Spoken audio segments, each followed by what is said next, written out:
Ilang buwan na ring mainit na issue kung sino ba talaga ang kontrobersyal at suspendidong mayor ng Bamban, Tarlac na si Alice Guo. Sa mga nakalipas na buwan, parang teleseryeng sinubaybayan ng publiko ang pagdinig tungkol sa kanya sa Senado. Saan pala po kayo ipinanganak? Your Honor, ang sinabi po sa akin sa bahay po. Saan po yung bahay ninyo? Your Honor, hindi ko na po alam. Saan po kayo nagtapos ng elementary? Homeschool po ako, Your Honor. Kasi salo po kami ng farm. Meron din po akong teacher po, Your Honor. Ang teacher ko po si Teacher Rubilin. Amelia Leal po. Biological mother ko po. Sa pagkaalam ba nyo ay Pilipino ang inyong ina? Opo. Yan po ang sinabi po sa akin ng tatay ko po. Mula sa pagkakadawit sa operasyon ng Pogo sa Bamban, Tarlac, ang investigasyon natuon sa iisang tao at sa tunay niyang pagkatao. Ang suspendidong mayor ng Bamban, Tarlac na si Alice Leal Guo. Lumaki po ako sa farm. Tell us about your child. Ako sa farm. Basta, tell us about your child. Sa farm. Ano ba? Huwag tayong robot. Dahil kasi sa ilang impormasyong natuklasan mula sa mga nahalungkat na dokumento at sa mga hindi tumutugmang pahayag ng mayor, ang mga mambabatas, may duda. So lumalim yung misteryo sa kanya. Magsalita po kayo sa Kapampangan kung kayo'y lumaki sa... Madam Senador, konti lang po yung alam ko po sa Kapampangan. What Chinese language do you speak? Fukien or Mandarin? I can speak Fukien po. Okay, speak in Fukien now. Guay lao pe, tui tai liok lai. Pero sa mga nagdaang pagdinig, sunod-sunod ang mga inilabas na ebidensya laban kay Mayor Guo. Mas ni-research pa namin hanggat lumabas yung katotohanan pala tungkol sa kanyang pagkatao. Una, ang kopya ng SIRV o ng Special Investors Resident Visa ng isang Chinese national na nagngangalang Guo Waping na dumating sa Pilipinas noong January 12, 2003. Pero ang Lin Wenye na lumalabas ni Mayor Alice Guo ay nila na nag-apply para sa Special Investors Resident Visa nung mga bata pa sina Mayor Alice Guo. Di umano si Mayor Alice Guo at si Guo Waping iisang tao. Maliban kasi sa pagkakahawig ni Guo sa litrato ni Guo Waping, tugmang-tugma rin daw ang kanilang fingerprints. We found it to be similar. No two person, even twins, will have the same fingerprints. Conclusive ito. Sa database naman ng NBI o ng National Bureau of Investigation, may lumabas na isa pang Alice Leal Guo. Kapareho ng pangalan, pati ng birthday, July 12, 1986. Pero ang Alice Leal Guo na ito, tiga Quezon City. Hindi nagmamatch ang fingerprint impression dito sa dalawa. Ibang tao ito. It's premature for us to comment considering that we have not even seen any of these documents. Ipipresenta nila yan sa husgado. Ngunit ang paniniwala ng mga otoridad, panglito lang daw ang isa pang Alice Leal Guo na ito. Kaya ang NBI magbibigay ng pabuyang 50,000 pesos sa sino mang makapagtuturo sa kinaroroonan niya. Kung makita namin, ma-question namin siya why she uses the name in her application for NBI.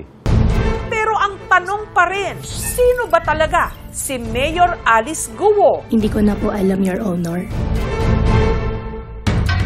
Pumunta ang aming team sa mga lugar na may kinalaman sa kanya, sa nasasakupan niya sa Bamban sa Tarlac at sa Valenzuela, kung saan lumutang din ang mga testimonya na dito daw dati tumira ang kanilang pamilya.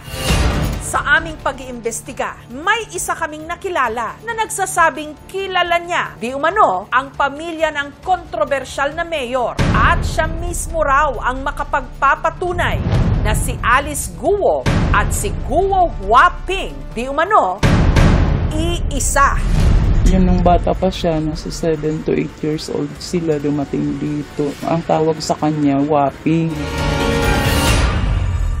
Nandito naman po tayo ngayon sa chicken farm natin. Si Mayor Guo nagpakilalang ipinanganak at lumaki sa farm. Nag-homeschool, di umano, kasama si Teacher Rubilin at nag-alaga raw ng baboy na negosyo ng kanilang pamilya. Kalaunan, ibinunyag din niya na siya raw ay anak ng isang Chinese national na si Angelito Guo sa dati nitong Pinay na kasambahay na si Amelia Lial. Ano naman po yung trabaho ng inyong mga magulang? Yung father ko po, retired na po. And yung nanay ninyo? Hindi ko po nakasama po yung nanay ko kung lumaki pa. Noon, ano po yung trabaho ng inyong ama? Negosyante po, Your Honor. Negosyante sa hog racing din or sa Pogo or sa iba pa? Hog racing po. Hindi po kami involved in any Pogo operation po, Your Honor. Amelia Lial po. Biological mother ko po. Sa pagkaalam ba nyo ay Pilipino ang inyong ina? Opo. Yan po ang sinabi po sa akin ng tatay ko po. Pumunta ang aming team sa kanyang baluarte sa Bamban, Tarlac. Ang ilang mga residente ng Bamban, ipinapakita ang suporta sa kanilang mayor sa pamamagitan ng mga ipinaskil na signage sa labas ng kanilang mga bahay. Isa sa kanila, ang garbage collector na si Edgardo na aminadong ibinoto niya si Guo. Ang sabi po nila, nakatira siya dito po sa board side. Ganun po ang dinig namin. Pero po siya po, hindi po namin talagang kilala. Try natin. Baka ito na yung tutulong sa Bamban na maging isang mayor na para umunlad. Taong 2022, tumakbong independent candidate sa pagka-alkalde. Tatandaan niyo po, pag sinabi pong alis nyo, asa ito, nakapistado. Kahit bagito sa politika, nagwagi. Maraming salamat po at mahal ko po kayo lahat. Yung mga bata po na nag-aaral na, yung mga taga-bundok, may service po sila. Ang dali lang para pwede maging mayor. Bigyan mo lang ng tulong mga tao, marami ka ng fans and supporters, di ba? Pero hindi rin lingid sa kaalaman ng mga tiga-Bamban ang magarbong pamumuhay ng suspendidong alkalde. Nagmamay-ari ng luxury cars, dump trucks, pati na ng helicopter. Pare, patch up mo na. Pag ganun. Kung anong rangya ng kanyang pamumuhay, taliwas sa ipinapakita sa kanyang vlogs. Ang pinaka-favorite ko po na ulam tuwing umaga, almusal ay tuyo. Tinanong din namin ang mga empleyado sa munisipyo. Kung sa trabaho, tutok siya. Hindi siya laging stricto. Kaya laking gulat daw ng kanyang mga nasasakupan at pinamumunuan nung nadawit ang pangalan ni Mayor sa Pogo Scam. Ang lupang pinagtayuan kasi ng Pogo Hub na Zun Yuan Technology sa compound ng Baofu Land na nasa likod lang mismo ng munisipyo nakapangalan kay Mayor Guo. Yung mga electric bills and then yung mga maintenance bills. Even yun sa land titles, may actual hand talaga siya dun sa operation ng Pogo. Hanggang nakalkal na nga ang totoong nasyonalidad ni Mayor Guo. Ayon sa kanyang birth certificate na narehistro nito lang 2005 kung kailan 19 anyos na siya, ipinanganak siya sa barangay Matatalaid sa Tarlac. Pero base sa impormasyon mula sa ilang dokumento, napag-alaman na ang pamilya ni Mayor Guo minsan nangupahan at nagtayo pa ng embroidery business sa Valenzuela City. Meron kasi silang warehouse doon na rinentahan sa isang taga Valenzuela at allegedly tumira rin sila doon. Para hindi ma-pinpoint kaagad kung saan sila o ano yung kanilang official address, sinabi nung may-ari sa akin na nag-request sila na magpatayo ng quarters. May mga factory sila, hindi lang sa Valenzuela. Kung involved siya sa negosyo ng tatay niya, hindi natin mape-prevent, na ma-invalidate na talagang pupunta siya sa mga factories na yan. Pinuntahan ng aming team ang sinasabing address di umano ng pamilya sa Valenzuela. Hello sir, good afternoon po sir from GMA Network po sana sir. Ano po sa sir, magtatanong lang po sana sir if andito ba yung may-ari sir kung sakali. Wala po dito may mga bahay po sila sir. Nung tinanong namin ang kapitan ng barangay kung meron silang record ng sinasabing embroidery business ng pamilya Guo na QJJ Embroidery Center Incorporated, wala kaming makitang business name doon sa record. Nagtanong-tanong din ang aming team kung may nakakakilala sa pamilya Guo. Pero hindi nyo nakita siya, yung mukha niya, balita alam. So dili po ula ka kabantay nga naa dira. Di ko alam na ano. Hanggang may isang nagpakilala na nagsasabing nakikita niya di umano noon na labas-masok sa warehouse ang babaeng kinalaunan naging Mayor Guo. Mahal na mahal ko po kayo lahat! Itago natin siya sa pangalang Carla. Pumayag si Carla na ilahad ang kanyang nalalaman sa kondisyong hindi siya haharap sa kamera. Pero pinahintulutan niyang i-record ang audio ng kanyang salaysay. Kain tayo, Ate G! Kilalang kilala raw niya ang pamilya ni Mayor Guo dahil dati siyang nagtrabaho sa mga ito. Nung taon 2001, nagtatrabaho po ako sa embroidery ng QJJ hanggang 2013. Yung may-ari po ng tinatrabahoan ko yung QJJ ay yung papa ni Alice. Taliwas sa kwento ni Mayor Guo sa Senado, hindi raw Pilipina ang ina nito. Sa pagkaalam ba nyo ay Pilipino ang inyong ina? Opo. Si Winilyn yung mama niya. Si Mrs. ay dyan sila nakatira habang nandito pa yung embroidery. Tapos yung papa nila laging wala kasi umuwi ng China yun. Si Mrs. lang yung nandito lagi. Ang batang Guo, madalas daw noong nasa warehouse. Pero di umano, iba ang tawag noon sa kanya. Yun nung bata pa siya, nasa 7 to 8 years old sila dumating dito. Ang tawag sa kanya, Waping. Lagi naman siyang pumupunta sa Imbro, kaso nga lang hindi siya nagtatagal. Si Alice pa na uwi ng Banban Tarlac, yan siya doon, yan siya umuwi. 2 araw lang yan sa isang linggo pumupunta. Yung kapatid niya si Jianglong at saka yung isa hindi ko bunso lang kasi yung palayaw eh. 3 yan sila magkakapatid. Hearsays yan eh. Hindi tayo pwedeng mag-comment dyan hanggat hindi natin mismo narinig yan sa proper po. Lumaki po ako sa farm, 14 years old pa lang po ako. Nag-aalaga na po ako ng baboy.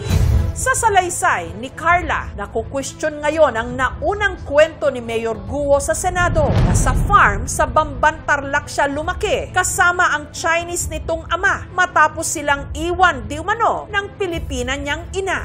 Lalong magdududa ka. Sa halip na maklaro yung mga unang tanong, nadadagdagan ng tanong. Lalo na kapag lumalabas na nagsisinungaling or naglilihim. Pero ang tanong ng marami, kung kaduda-duda pala ang pinagmulan ni Mayor Guo, paanong nakalusot ito sa pagfa-file ng kanyang candidacy sa pagka-mayor ng Bamban Tarlac?